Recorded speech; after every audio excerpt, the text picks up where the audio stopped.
තායිලන්තය කියන්නේ බෞද්ධ ආගමික රටක් කියලා හැමෝම දන්නවනේ. එහෙනම් අපි අද ටෙම්පල් ටුවර් එකක් යමුද? මේ තමයි පතායවල තියෙන බිග් බුද්දා නමින් හඳුන්වන පන්සල.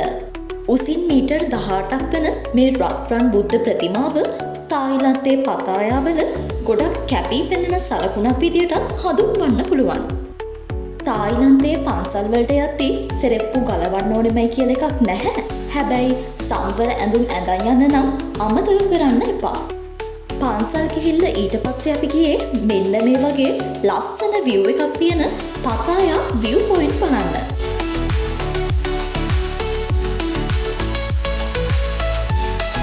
මෙතෙන්ට ආවම පතාය සිටි එක වගේම තවත් තැන් ගොඩක් හරි ලස්සනට බලන්න පුළුවන්.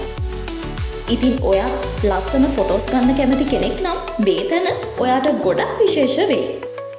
මේ වගේ ලස්සන තැන් අඩු මුදලකට බලන්න ඔයත් කැමති නම් අපි සූදානම් ඔයාව පරිස්සමින් ලෝකෙ වටේ ගන්න යන්න.